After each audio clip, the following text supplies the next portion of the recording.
Desmistificando a Medicina, o podcast onde o objetivo é justamente tornar a linguagem médica mais clara e adequada ao dia a dia dos indivíduos.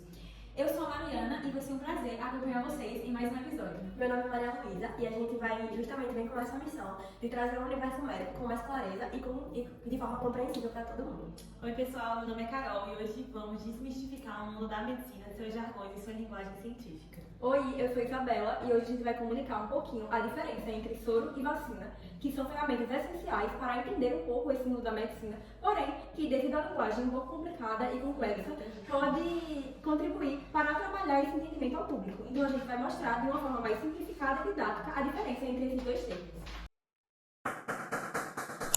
Antes, a gente vai fazer um levantamento geral, acerca dos do principal meio que a gente está incluso hoje em dia, Hoje em dia, nós percebemos que tem um aumento exponencial de dados, de coleta, de análise mesmo, fazendo com que a gente esteja constantemente rodeado por informações, que, ao ver de fora, pode ser difícil de entender. Pode ser difícil de entender para uma pessoa que não está acostumada a esse determinado ambiente.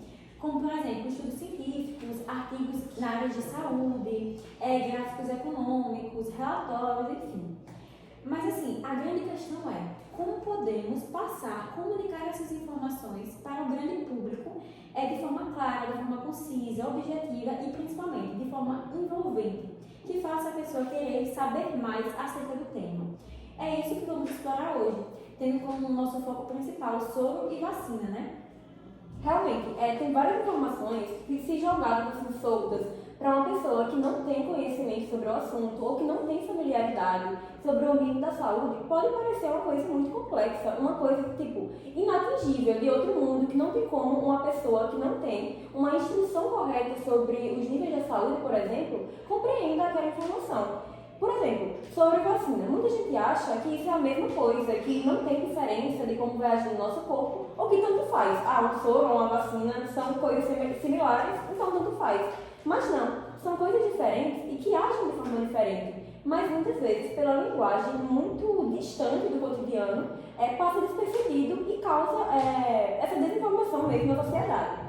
Por exemplo, segundo a OMS, que é a Organização Mundial da Saúde, a vacina estimula a produção de anticorpos.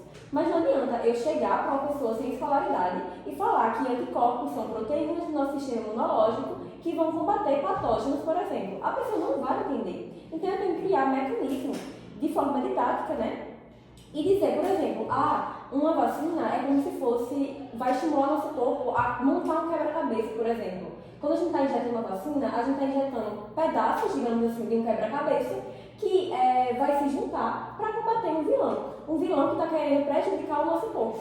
É muito mais fácil eu atingir uma camada muito mais ampla desse jeito do que de uma linguagem muito científica. E dizer que, por exemplo, o soro, a gente já recebe esse quebra-cabeça inteiro pronto para combater esse vilão. É mais fácil do que eu chegar e dizer, um soro é uma imunização passiva que não vai levar muito tempo para o nosso corpo combater aquele patógeno. Então a gente tem que se adequar a essa linguagem.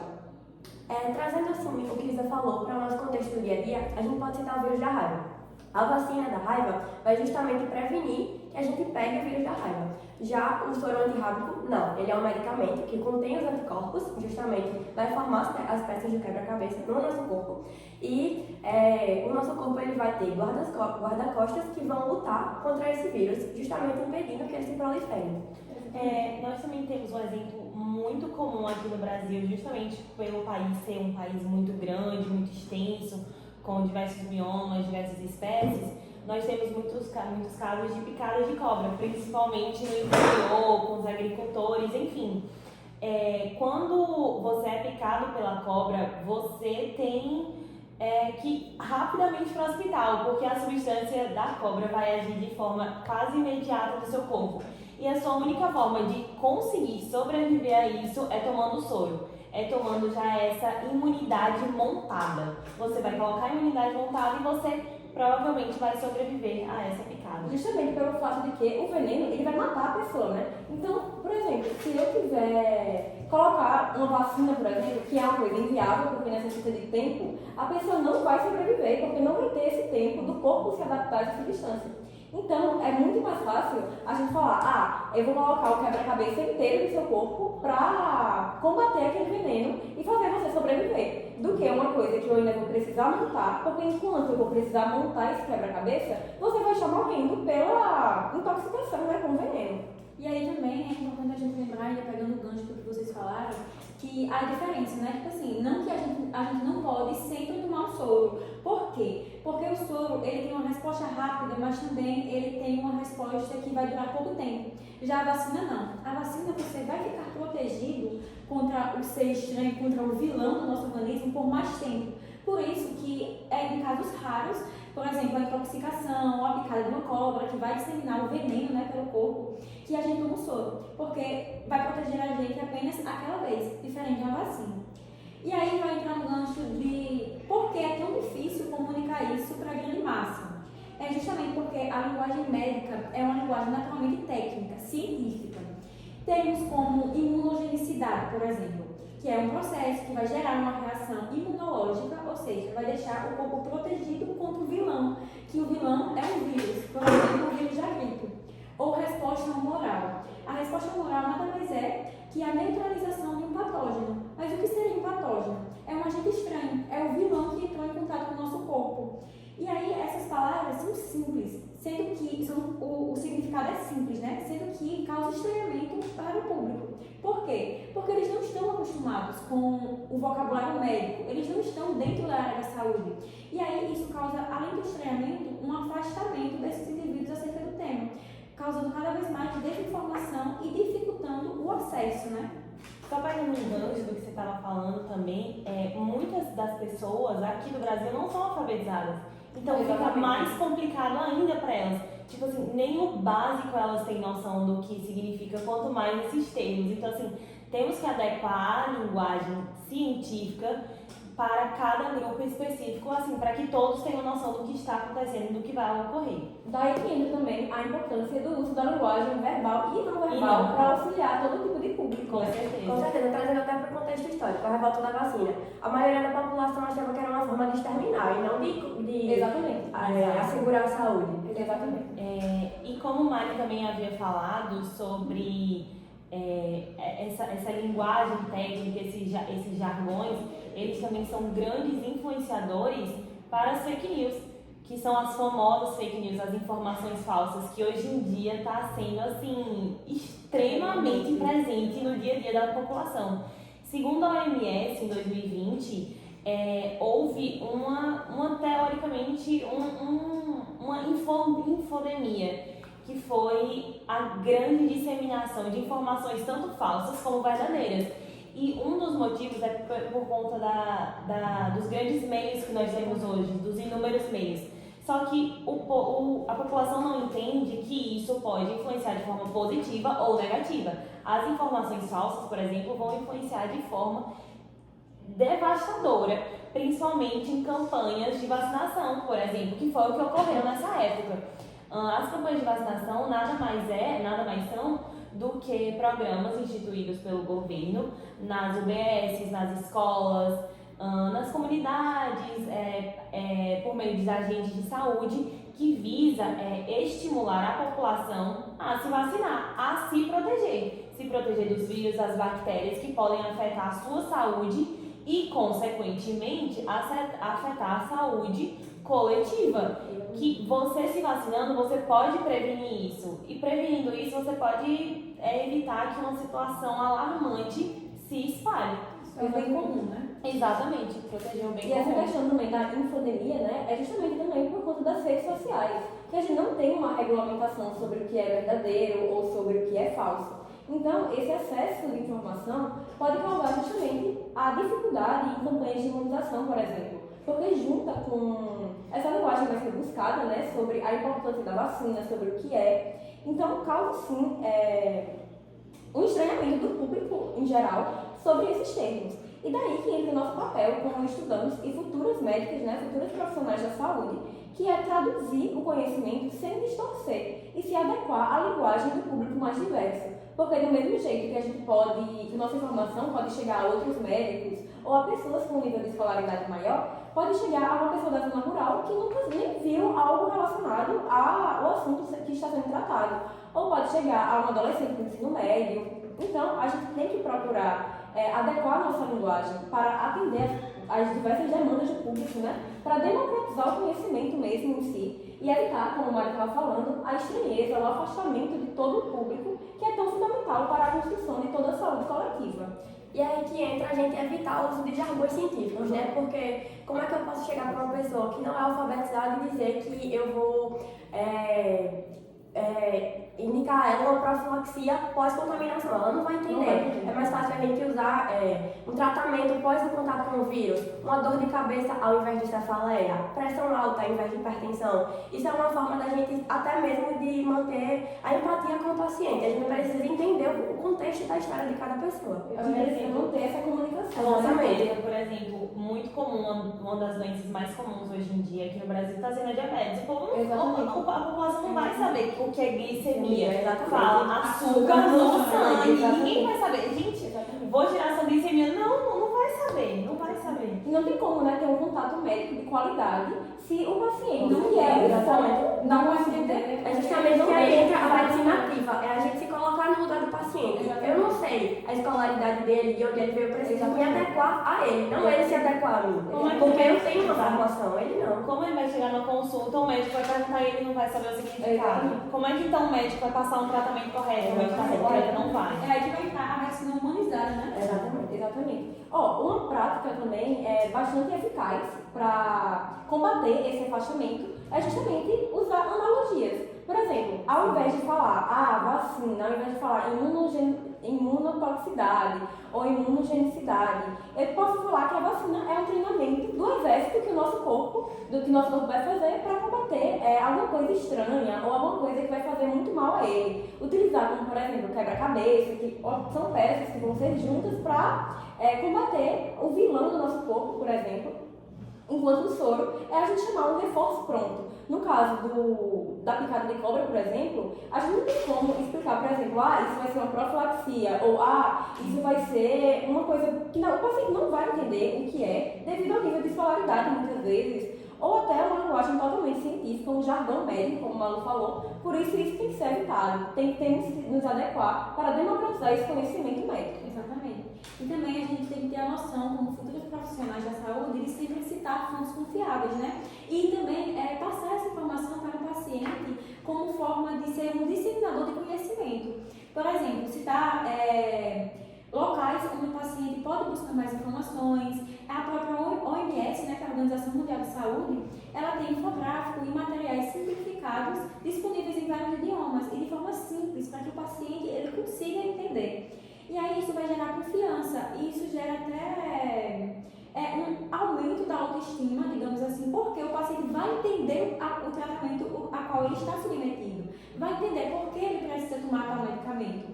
E aí isso faz com que gere a democratização e o acesso ao conhecimento, que é o nosso ponto principal aqui, né? Como transmitir dados complexos, informações sobre a diabetes, sobre a hipertensão, que são as grandes epidemias do século XXI, para uma pessoa que ela não tem o hábito, que ela não está dentro de um sistema de saúde, que ela não está inserida em programas de saúde, de conhecimento mesmo. Então, assim, é essencial a gente disseminar essas informações para o paciente para fazer com que ele esteja inserido no seu próprio tratamento, né? Exatamente. E é justamente esses dados complexos que, na maioria das vezes, traz um medo ao paciente de ir ao médico. Exatamente. Eu não vou porque eu não sei o que ele vai falar, eu não vou entender, eu vou ter vergonha de perguntar. Então, assim, a gente traz essa linguagem mais simples, né, traduzir esses dados, que muitas vezes, como o Malu falou, causa um próprio medo do paciente em relação ao ambiente médico, ao ambiente hospitalar. É fundamental para atender de uma forma mais humanizada e possibilitar o conhecimento geral, né, do público, porque não é só os profissionais de saúde ou pessoas que têm uma escolaridade que vão fazer parte desse processo de saúde e doença, né? Toda a população é fundamental para esse processo, para entender e para combater doenças que são fáceis de serem resolvidas, mas que não são porque as pessoas não têm essa informação sobre aquela determinada coisa. E quando a gente fala acerca do conhecimento, a gente também não pode esquecer da escutativa. A gente tem que escutar a pessoa, a gente tem que escutar o indivíduo, perguntar o que ele já sabe sobre tal assunto, até onde ele chegou, até onde ele leu, o que ele leu, onde ele leu, para assim a gente entender qual é o seu nível e ver também se está certo ou não. E a partir daí a gente vai ampliar esse conhecimento, ampliar esse assunto, aprofundar, enfim. Um dos exemplos é a importância das vacinas para o controle de doença. Muitas pessoas só pensam, tenho que tomar vacina. Lá tem a campanha de vacinação, eu sei que é o correto, eu tenho que tomar. Mas pra que eu vou tomar? Quando você chega na pessoa e pergunta, por que você vai tomar vacina? Muitas vezes elas não sabem responder. Só que, tipo assim, a gente tem que falar pra elas, olha, você tomando a vacina, o seu corpo, ele vai se proteger de bactérias, vírus que podem causar certas doenças no futuro. E por mais que ele já tenha sido contaminado agora, você tomando, futuramente, caso você tenha novamente, vai ser mais amenizado, entendeu? E aí, um exemplo muito importante foi a pandemia do Covid-19, que foi uma coisa assim, que assustou o mundo da noite pro dia. Todo mundo estava assustado, todo mundo se restringiu às suas casas. Só que depois, com o estudo da doença e com a tradução desse estudo para a sociedade, a população foi entendendo o jeito de lidar com isso e um dos motivos, um dos meios era a vacinação. Você se vacinando, você vai se proteger e, consequentemente, como uma doença transmissível, você vai proteger todos. Exatamente. Promovendo, assim, o bem-estar em geral, que é o que a medicina busca, né? Isso evita também a utilização de tratamentos incorretos, né? Como o Carol estava falando da pandemia, muitos medicamentos alternativos, sem embasamento científico algum, foram utilizados justamente por essa falta de informação ou até mesmo porque as pessoas não sabiam traduzir uma coisa tão complexa, o que era o SARS-CoV-2 ou o que era. As pessoas não sabiam o que era. Então não tem como elas tentarem se proteger e lutar para se proteger e proteger as pessoas ao redor se esses dados complexos não eram traduzidos de forma correta, ou que não geravam uma acessibilidade a toda a população, né? E aí vinha ação em massa, né? Exatamente. Se um dizia, eu faço X coisa, todo mundo ia, porque todo mundo queria o quê? Se proteger, garantir o seu, entendeu? E aí, muitas vezes, não era o correto. Tem também o caso das vacinas contra HPV, né, que é o papilomavírus, que é um vírus que vai infectar pele e mucosas, sendo a infecção sexualmente transmissível mais comum do mundo. Existem cerca de 200 tipos de HPV e alguns deles causam verrugas genitais e estão associados ao desenvolvimento de câncer. E aí, pela falta de conhecimento, muitos pais têm dúvidas e até preconceito, criam um certo tabu a respeito dessa vacina, por ser uma vacina contra uma doença sexualmente transmissível.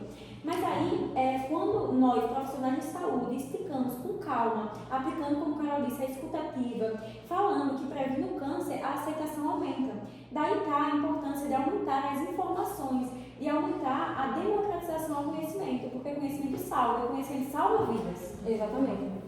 Puxando esse gancho de conhecimento, é importante também a gente assegurar, levar em consideração os conhecimentos do contexto cultural, por exemplo, de pessoas mais antigas, das zonas rurais, por exemplo, o uso de chás, ou até mesmo de ervas, como a babosa, que ajudam na cicatrização da pele.